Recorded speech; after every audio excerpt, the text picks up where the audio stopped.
네, 키워드로 함께합니다. 키워드 포착, 오늘도 이승희 기자 나와 있습니다. 어서 오세요. 네, 안녕하세요. 키워드 포착의 이승희 기자입니다. 네, 오늘 제시해 주실 키워드는 무엇인가요? 네, 오늘 제가 제시할 키워드는 청년수당입니다. 준비된 영상 먼저 보시죠.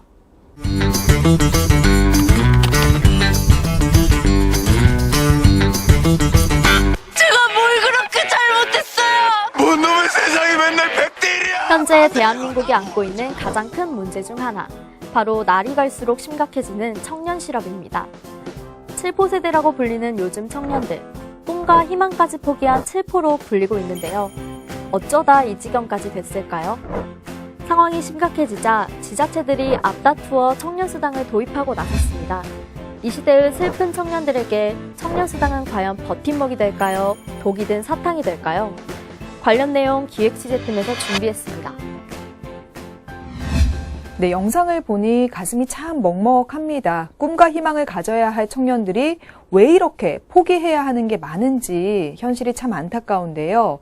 이런 청년들에게 도움을 줄 수 있는 청년수당 제도를 오늘 자세히 알아보도록 하겠습니다. 우선 현 상황부터 짚어보죠. 우리나라의 청년 실업률 얼마나 됩니까? 지난 4월 청년 실업률은 10.8%로 전체 실업률의 3배에 이르렀습니다. 실제 체감 실업률은 훨씬 높았는데요. 비정규직 등 기본적인 보장을 받지 못하는 젊은이들 역시 넘쳐나는 상황입니다. 신입직원 서너 명 모집에 수천 명이 몰려드는 일도 비일비재합니다. 구급공무원의 기본급 초봉이 140만 원 수준임에도 약 30만 명의 젊은이가 공무원을 지망하고 있는 것이 현실입니다. 대학만 졸업하면 뭔가 될 것 같았지만 시험 준비, 또 취직 준비, 정말 갈 길이 멉니다. 앞으로도 이런 현상이 계속될지 우리나라 일자리 전망은 어떻습니까? 최근 청년 실업에 대한 사회적인 관심이 매우 높아진 것은 사실입니다. 그러나 청년들의 일자리 전망은 그렇게 밝지가 않습니다. 금년 30대 대기업의 총 고용은 작년보다 4만 6천 명 줄었는데요. 직원 수가 300인 이상인 기업은 작년에 고용인 수가 80만 3천 명이었습니다. 5년 동안 약 30만 명이 줄어든 것입니다. 청년들에게는 더욱 막막한 소식이 아닐까 싶은데요. 이런 청년들을 위해서 나온 제도가 바로 청년수당 제도입니다. 왜 필요한지부터 알려주시겠어요? 한마디로 취업을 하기 위해서는 돈이 필요하기 때문입니다. 현재 조사 결과에 따르면 취업준비생의 한 달 생활비는 평균 50만 원 정도인데요. 여기에 학원 수강료와 시험 응시료, 취업 관련 자료 구입비 등으로 약 35만 원이 더 든다고 합니다. 네, 만만치 않은 비용인데요. 취업준비생들은 돈을 벌지 못하는 상황인데 이 돈을 어떻게 구하게 되나요? 부모님의 도움을 받게 되는 건가요? 그런 경우는 그나마 나은 편에 속한다고 볼 수 있습니다. 한 온라인 설문조사에 따르면 부모나 친지에게 생활비 일부를 도움받는다고 응답한 사람은 68.2%였습니다. 생활비를 벌기 위해 근로활동을 해야만 하는 취업준비생은 68.8%였는데요. 이들은 일주일에 평균 19시간 정도 일하는 것으로 집계됐습니다. 이들 중 절반 이상이 생활비 조달에 부담을 느끼는 것으로 전해졌습니다. 직장을 구하지 못한 청년들은 시간을 쪼개서 아르바이트를 하거나 부모님의 도움을 받아야 하는데요. 이마저도 여의치 않을 수 있을 것 같아요. 그럼 어떻게 해야 하죠? 그런 경우에는 빚을 내기도 합니다. 금융기관 대출 경험이 있는 취업준비생은 8.6%였고 이들의 평균 대출액은 1,189만 원이었는데요. 이들 중 1.4%는 사채를 썼으며 평균 604만 원의 빚이 있다고 응답했습니다. 정말 안타깝고 또 걱정이 되기도 하는데요. 빨리 취업이 돼야 빚을 갚을 텐데 시간이 오래 걸리죠? 네, 맞습니다. 굉장히 오래 걸리는 편인데요. 취업을 위한 준비기간은 평균 15.7개월 정도입니다. 또 이들은 취업을 위해 하루 평균 4.6시간 투자하게 되는데요. 입사 지원서는 평균 17.3회 제출하고 면접을 보게 되는 경우는 평균 6회 남짓이라고 합니다. 청년수당 제도가 도움이 잘 돼야 할 텐데 좀 자세히 알아보겠습니다. 시작은 서울시에서 한 거죠? 네, 맞습니다. 서울시가 지난해 처음 시행한 청년수당은 서울에 1년 이상 거주한 미취업 청년을 대상으로 가구소득 및 미취업 기간 등을 기준으로 선정해 지원해주는 정책입니다. 지원 대상에 선정된 청년들은 월 50만 원씩 최대 6개월간 지원받게 되는데요. 박원순 서울시장의 대표적인 청년 지원 정책 중 하나입니다. 말 그대로 흑수저 구직자들을 위한 제도였는데 이게 시작하자마자 중단되었다고요?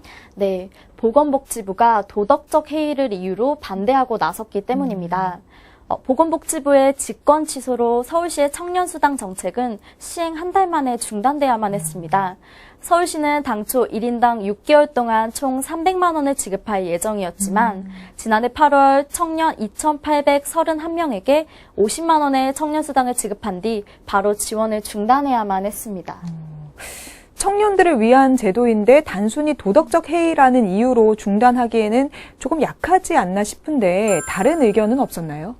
포퓰리즘 정책이라는 비난도 있었습니다. 보건복지부는 청년수당과 관련해 보완 대책을 요구했는데요. 그 내용으로는 대상자 기준의 객관성 확보, 급여 항목을 취업 또는 창업 연계 항목으로 제한, 급여 지출에 대한 모니터링 체계 마련과 성과지표 제시 등이 있었습니다. 하지만 서울시는 보건복지부의 개선 요구를 수용하지 않았고 수당 지급을 서울시 단독으로 강행한 상황입니다. 하지만 결국 결과적으로는 서울시 청년수당은 한 차례만 지급되고 중단된 거죠? 네, 맞습니다. 지난 여름 서울시가 청년수당을 중단했던 이유인데요. 당시 서울시는 보건복지부의 직권 취소 결정에 반발해 대법원에 제소하기도 했습니다. 물론 청년수당에 찬성하시는 분들도 계시고 반대하시는 분들도 계시겠지만 어쨌든 청년들에게는 하나의 희망이 꺼져버린 거나 다름이 없습니다. 다시 시작한다는 이야기도 들려요? 네, 그렇습니다. 박원순 서울시장은 청년수당 정책을 지속하기 위해 지난해 12월 2017년 청년 안전망 투자 계획을 발표했습니다. 또 이번에 청년수당 지급 대상자를 지난해보다 2,000명 증가한 5,000명으로 늘리겠다고 밝혔죠. 관련 예산 또한 90억 원에서 150억 원으로 확대하겠다고 말했는데요. 중단된 청년수당 지급을 다시 하겠다는 포부를 드러낸 셈입니다. 복지부에서 반대했던 주장들에 대한 근거는 마련이 된 건가요? 네, 마련이 됐습니다. 지난해 8월 청년수당을 지급받은 2,831명을 대상으로 설문조사가 진행됐는데요. 1,091명의 응답자 중 모든 항목에 성실하게 대답한 969명의 자료를 보면 확인할 수 있습니다. 청년수당 참여자 분석 연구 결과 우선 경제적, 정서적으로 효과가 있었다는 응답이 높은 것으로 나타났습니다. 청년수당 사업에서 가장 논란이 됐던 도덕적 해이 현상은 우려와 달리 없었던 것으로 증명됐습니다. 그런가요? 그러니까 이제 돈을 허투루 쓴 게 아니라 구직을 위해 썼다는 게 증명이 된 거죠? 네, 맞습니다. 지난해 8월 소요된 총 14억 원 정도의 청년수당 예산이 청년들이 실제로 어떻게 사용했는지를 검증한 것인데요. 그 결과 취업 비용으로 사용했다는 청년들이 77.7%, 생활비 명목으로 사용한 비율은 22.3%로 확인되었습니다. 그럼 구체적으로 어디에 사용했는지 그런 조사 결과도 있습니까? 네, 물론 있습니다. 청년활동 지원금 지출의 영역별 비중에서는 학원 수강료, 취업 상담비와 같은 직접 비용이 가장 높았습니다. 그 다음으로 생활비로 지출하는 비중이 컸는데요. 청년수당 지출을 생활비용과 취업 및 창업 관련 비용으로 양분할 때 평균 22.3% 대 77.7%라는 결과가 나왔습니다. 즉, 취업 및 창업 관련 비용이 압도적인 것으로 확인된 것입니다. 구체적인 조사 결과가 나왔으니까 이제 복지부와도 협의가 된 건가요? 네, 협의가 된 상황인데요. 서울시는 지난해 직권 취소 처분을 받은 이후부터 복지부와 계속해서 협의해왔습니다. 결과적으로 복지부의 의견을 최대한 수용해서 시행하기로 결정된 상황입니다. 그럼 다시 시작하게 될 서울시의 청년수당에 대해 알아보도록 하겠습니다. 우선 그 대상은 어떻게 되나요? 서울시 청년수당은 서울에 1년 이상 거주하고 있는 만 19세에서 29세 청년 중 주당 근무 시간이 30시간 미만인 경우에만 신청할 수 있습니다. 가구 소득 및 취업 기간, 부양가족 수 등을 기준으로 별도의 선정심사위원회에서 대상자가 선정되는데요. 대상자 선정 기준에서 지난해 5대5였던 미취업 기간 및 가구 소득의 비중을 올해는 가구 소득 비중이 60%로 증가했습니다. 소득 기준은 중위소득 기준 150% 이하로 제한됐습니다. 네. 그 대상이 된다면 돈을 어디서 어떻게 받는지도 궁금합니다. 또 어디에 사용할 수 있습니까? 네, 이번 사업 대상에서 선정되게 되면 7월부터 수당을 받게 됩니다. 작년에는 현금으로 청년수당을 지급했지만 이번에부터는 청년보장카드에 수당을 충전해 사용하는 방식으로 바뀌었습니다. 지원된 청년수당은 취업과 창업과 연관된 활동 전반에 걸쳐서 사용할 수 있는데요. 구직활동에 필요한 각종 기술학원과 취업학원 비용, 또 면접을 위한 교통비나 스터디 비용 등도 모두 사용이 가능합니다. 사용 내역에 대해서 별다른 증명을 하지 않아도 6개월 동안 사용할 수 있나요? 최초 2개월간은 별다른 조건이 없습니다. 3개월째부터는 활동 결과를 근거로 지급받게 되는데요. 청년들이 취업이나 창업을 위해 노력하고 있음이 확인되어야만 6개월까지 계속 지급받을 수 있는 것입니다. 청년들에게 실질적인 도움이 될 수 있는지 앞으로 지켜봐야겠습니다. 서울시 외에도 비슷한 정책을 추진하는 곳들이 있다고요? 네, 맞습니다. 현재 서울시 청년수당과 유사한 정책이 경기와 광주, 대전, 부산 등 9개 지자체에서도 추진 중인 것으로 알려졌습니다. 청년 실업 문제의 심각성이 많이 알려지고 있기 때문에 그 수는 전국적으로 더 늘어날 전망입니다. 네. 지자체들의 제도도 한번 살펴보도록 하겠습니다. 서울과 인접한 경기도의 경우는 어떤 제도를 준비하고 있죠? 경기도는 오는 7월부터 청년구직 지원금을 도입할 예정입니다. 1년 이상 경기도에 거주 중인 만 18세에서 34세의 미취업 청년을 대상으로 하며 중위소득 80% 이하인 저소득 청년을 우선 선발할 계획인데요. 현금 지급이 아닌 경기 청년 카드 발급을 통해 6개월에서 10개월간 총 30에서 50만 원, 최대 300만 원을 구직활동 비용으로 지원할 예정입니다. 대상 연령과 우선 선발 기준에 차이가 있는 것 같은데 인천의 경우는 어떻습니까? 인천시는 청년사회 진출 지원 사업을 시작했는데요. 지원 대상은 만 18세에서 34세의 저소득층으로 정부의 취업 성공 패키지 프로그램에 참여하는 사람들이 그 대상입니다. 프로그램 참여자들에게 자격증 취득 등에 대한 접수 비용을 3개월간 월 20만 원씩 최대 60만 원을 지급합니다. 취업 후 고용보험에 가입해 3개월 이상 유지한 사람들에게는 취업 성공수당으로 최대 20만 원을 지원할 방침입니다. 취업에 성공하면 포상까지 해준다니 청년들에게는 반가운 소식인 것 같은데요. 성남도 짚어보죠. 성남시는 그 경우가 조금 다릅니다. 성남시의 청년배당은 소득 수준에 관계없이 성남시에 3년 이상 거주하고 있는 19세에서 24세 청년을 대상으로 하고 있기 때문인데요. 분기별 25만 원씩 연간 100만 원의 성남사랑 상품권을 지급하고 있습니다. 조금씩 기준은 다르지만 청년들을 위한 제도라고 볼 수 있는데요. 혹시 우리나라 외에 다른 나라에서도 이런 제도가 있나요? 네, 유럽을 예로 들 수 있을 것 같습니다. 유럽연합 이사회는 청년 무직자를 대상으로 2014년부터 2020년까지 총 600억 유로를 투입하기로 결정하고 청년보장 사업을 시작했습니다. 특히 프랑스에서는 청년보장 제도를 시행하고 있는데요. 구직활동과 직업교육 참여를 약속한 18에서 26세의 청년들에게 월 452유로, 한국 돈으로 약 57만 원의 보조금을 지급한 뒤 다양한 직업교육의 기회를 제공하고 있다고 합니다. 유럽이 먼저 나서고 있는데 그 성과는 어떤가요?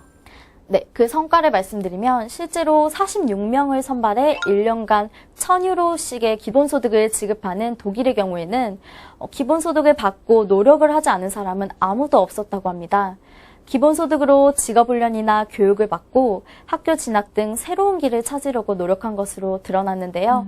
그래서 독일 내에서도 매우 긍정적인 평가를 받고 있다고 합니다. 다른 나라의 성공 사례처럼 우리나라에서도 성공을 해서 안착을 했으면 좋겠는데요. 하지만 청년수당에 대해서 우려의 목소리 여전히 있죠? 네, 그렇습니다. 지난해 서울시에서 처음 시행된 청년수당이 현금으로 지급되면서 지원금이 취업이 아닌 다른 목적에 사용될 수 있다는 우려가 매우 컸습니다. 그래서 앞서 이야기했던 것처럼 이번에는 현금 대신 카드에 충전해주는 방식으로 변경됐는데요. 이 카드는 일종의 현금 카드로 서울시가 정한 유흥, 사행업소 등에서는 결제가 되지 않습니다. 지원금 악용 논란에 원천 봉쇄하겠다는 박원순 시장의 대책인 셈인데요. 그럼에도 여전히 구멍은 남아있는 상황입니다. 여전히 구멍이 남아있다는 건 왜 그런 거죠? 업종과 맞지 않는 상호로 변경한 카드 가맹점에서는 청년보장 카드를 사용할 수가 있기 때문인데요. 이를 막을 방법이 현실적으로 마련되어 있지 않기 때문입니다. 술집이지만 상호의 이름에 학원이 들어가는 경우 청년보장 카드로 결제가 가능하게 되어 있습니다. 시에서도 이러한 부정 사용을 곧바로 확인하기가 어렵기 때문에 문제가 많이 되고 있는 상황입니다. 청년들이 악용할 소지가 있는 셈인데요.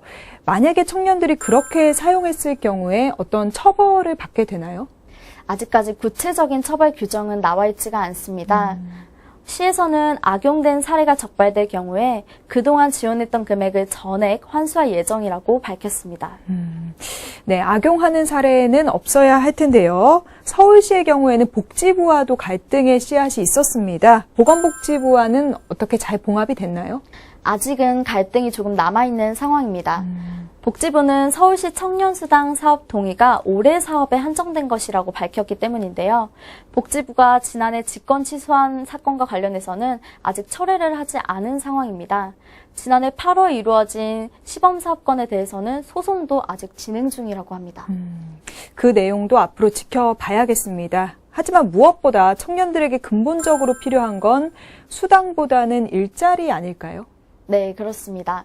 청년수당은 잠시 도와주는 역할을 할 뿐 근본적인 해결책이라고는 볼 수 없습니다. 일자리 창출의 주체인 기업의 국내 투자를 촉진해 청년 고용을 확대하는 것이 최우선 과제라고 볼 수 있습니다. 네, 청년수당이 숨통을 트이게 해줄 수는 있지만 보다 근본적으로 양질의 일자리가 많이 나오기를 기대해봅니다. 키워드 포착 오늘은 여기까지입니다. 이승희 기자 수고하셨습니다. 네, 감사합니다.